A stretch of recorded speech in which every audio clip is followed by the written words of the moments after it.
What would you do if survival asked for the very thing you promised to protect? When our rent expired and eviction loomed, I thought love would keep us strong, but life had other plans. One offer from our landlord changed everything. What I believed was a solution became the biggest mistake of my life, and it all started in room 513. Hey, if you're watching this video right now, do know that you're about to be entertained to the fullest. Subscribe and hit on bell notifications for more updates. My name is Anna, and this is the story of how one decision shattered everything I thought I stood for. I never imagined my marriage would end up in pieces because of a single night, a night that was supposed to solve a problem, but ended up creating a wound that may never heal. Ken and I had been married for 5 years.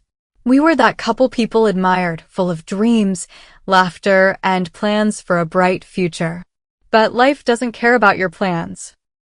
It has a way of throwing curveballs when you least expect them. Ken lost his job almost a year ago. He worked as a project supervisor in a construction firm, but when the company downsized, his name was on the retrenchment list. At first, we were hopeful. He kept applying, sending out resumes, attending interviews, but nothing came through. Meanwhile, I worked as a receptionist in a small clinic. My salary was barely enough to keep food on the table, let alone cover rent for the 2-bedroom apartment we lived in. Month after month, the bills piled up.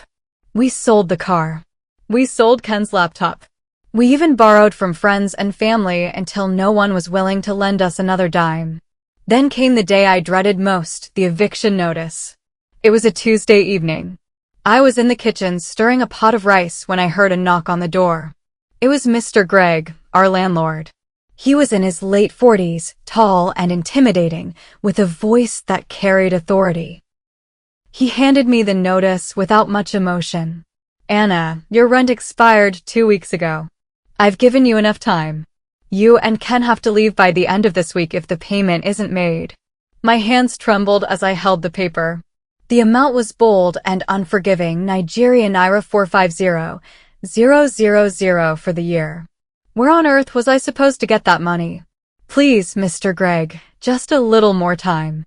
My husband is still searching for work, I pleaded, but his eyes told me he had heard that excuse 100 times before. He sighed, his tone shifting from firm to almost suggestive. Anna, I like you. You're a good woman. And I hate to see you and Ken out on the streets. Maybe we can work something out. Those words sent a chill down my spine. What do you mean? I asked, though deep down I feared I already knew. He stepped closer, his eyes scanning me in a way that made me feel exposed. You're a smart woman. You know what I mean. Just one night, and you don't have to worry about the rent again. My stomach nodded. My throat went dry. What? I whispered, almost choking on the word. You heard me, he said calmly. One night in my bed, and this rent issue disappears. I'll even renew your tenancy for the next year, no questions asked. I'll book a room at a hotel, discreet. Nobody will know. I stood there frozen, the eviction notice shaking in my hand. He walked away, leaving his words lingering like poison in the air. That night, I couldn't sleep. Ken lay beside me, snoring softly, unaware of the war raging in my mind. How could I even consider such a thing? But then reality struck. Ken was jobless, and I couldn't earn enough to keep us afloat. If we got evicted, where would we go? Back to my parents' house? Impossible. They were struggling themselves. I stared at the ceiling, my heart pounding. Was my marriage worth more than my dignity? Or was my dignity worth more than my marriage? These were questions I never thought I would ask myself. The next morning, Ken tried to cheer me up. Anna, don't worry. I'll find something soon. God will provide. He kissed my forehead, his eyes full of hope. Hope that felt like a cruel joke because I knew something he didn't. All day at work, I wrestled with my thoughts. When I got home, I found a note slipped under the door. Room 513. Rosewood Hotel. Tomorrow night. 8 p.m. Greg. I crumpled the paper and threw it in the bin, but later that night, I picked it back up. My hands shook as I held it. By Thursday morning, my decision was made, not because I wanted to, but because I felt I had no choice.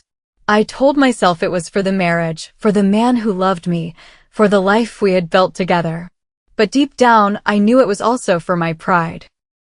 I couldn't bear the shame of being thrown out on the street, of neighbors whispering about how Ken couldn't provide for his family. As I stood in front of the mirror that evening, applying light makeup, tears rolled down my cheeks. I hated myself for this, but desperation is a cruel master. Before leaving, I looked at Ken, so peaceful, so trusting, and whispered under my breath, "I'm sorry." Then I picked up my bag and walked out into the night, toward a decision that would burn everything I held dear.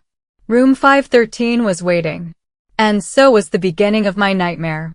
The night air felt heavier than usual as I walked toward Rosewood Hotel. Every step I took felt like a betrayal, not just of Ken, but of myself. I clutched my small handbag tightly, my palms sweating inside. My heart thumped so hard I thought it might burst through my chest.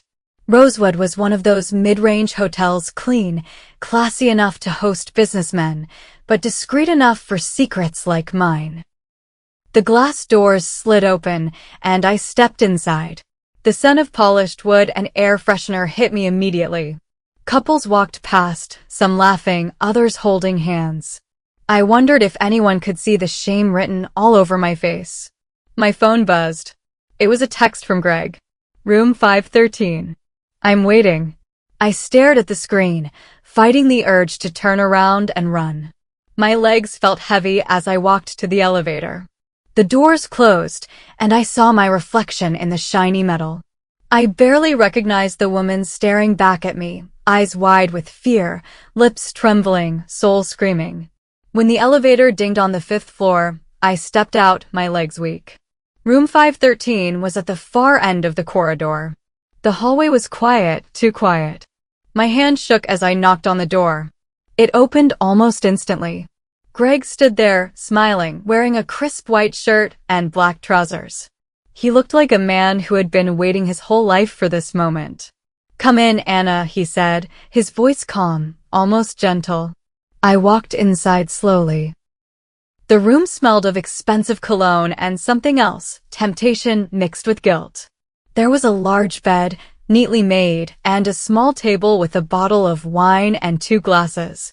"You look nervous," Greg said, closing the door behind me. I don't know if I can do this," I admitted, my voice breaking. He walked closer and placed a hand on my shoulder. "Relax. You're doing what you have to do. After tonight, no rent issues, no worries. You'll be free." Free? The word stung. Was this freedom or a prison I was building for myself? I sat on the edge of the bed, my hands clasped tightly. He poured the wine and handed me a glass. I took a sip, hoping it would calm the storm inside me. "Anna, you're a beautiful woman," Greg said, his tone soft but loaded. "Any man would be lucky to have you. Ken is a good man, but right now he can't provide.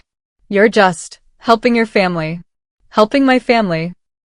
That was the lie I clung to as his hands touched mine, as my heart raced, as the weight of my decision crushed me. The next hour passed in a blur of shame, guilt, and self-loathing. There was no romance, no passion, only the cold reality of a deal being sealed in the most degrading way possible. When it was over, I felt empty, like someone had reached inside me and taken a part of my soul. Greg got dressed casually, as if nothing happened. "Remember what I said," he reminded me. "Your rent is sorted. No one will know unless you tell them." I nodded silently, tears stinging my eyes. I grabbed my bag and left without looking back. As I stepped into the elevator, I felt like the walls were closing in on me. My reflection looked worse now, broken, hollow. I walked out of the hotel into the night, hoping the darkness would hide my shame. But fate had other plans. As I crossed the parking lot, I heard someone call my name softly. "Anna?" I froze. My blood ran cold. I turned slowly and saw Tony, Ken's closest friend.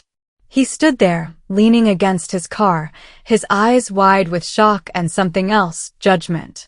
"Tony," my voice was barely a whisper. What are you doing here? He asked, his tone sharp, suspicious.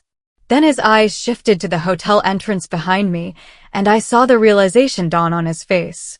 It's not what you think, I tried to explain, my words tumbling out in panic. But Tony just smirked bitterly and raised his phone. Save it, Anna. I have all the proof I need. He turned the screen toward me, and my heart dropped. Pictures, me walking into the hotel, me standing outside room 513, Greg opening the door. Each image was a dagger to my chest. Tony, please, don't tell Ken. I beg you. Tears streamed down my face as I reached for his arm, but he pulled back. You think you can beg your way out of this? I thought you were better than this, Anna. Ken loves you. I know. I know he does. I didn't have a choice. There's always a choice, he cut me off. His eyes were cold now.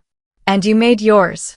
With that, he walked away, leaving me trembling in the parking lot, my world crashing down around me.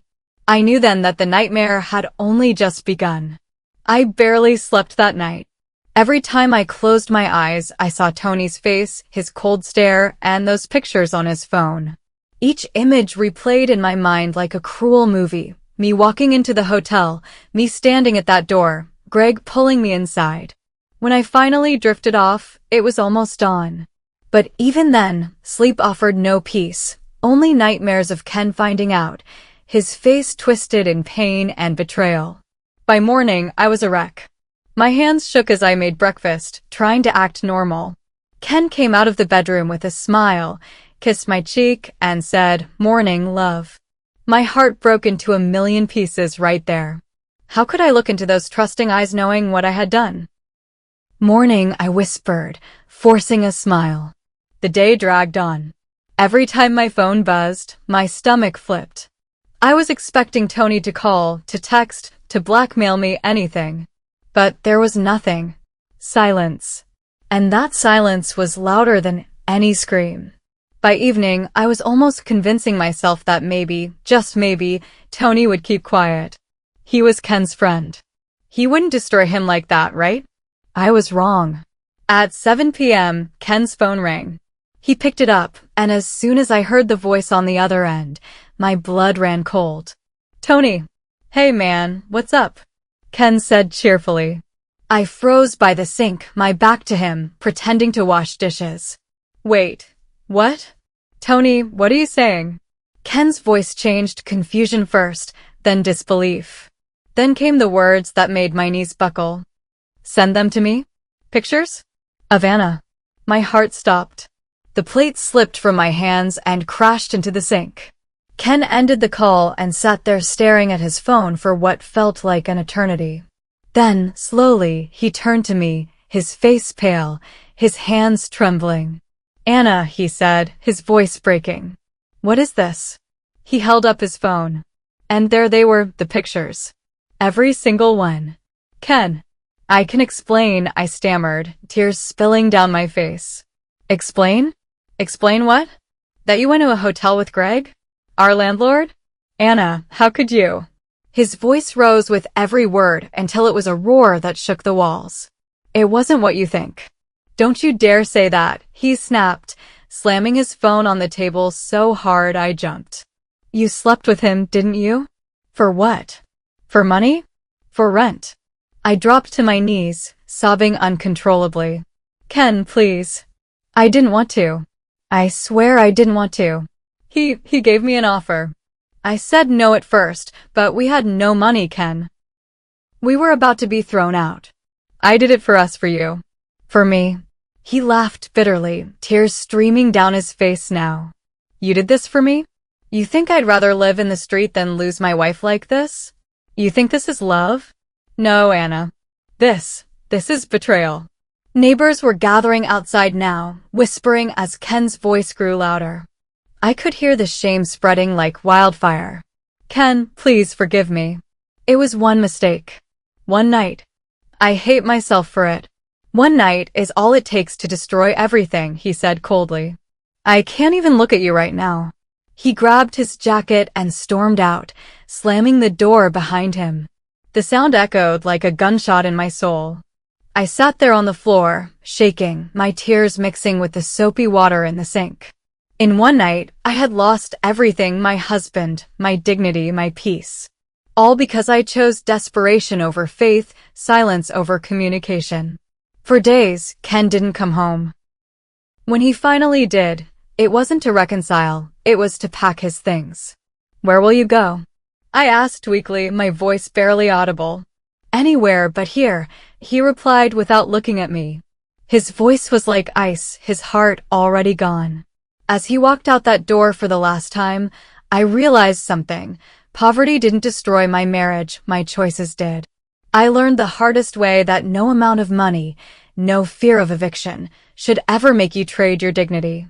There is always another way. Ask for help, move into a smaller place, sleep on a friend's couch. But never, ever sell your soul to pay a bill. Because once you do, the price is far greater than the rent.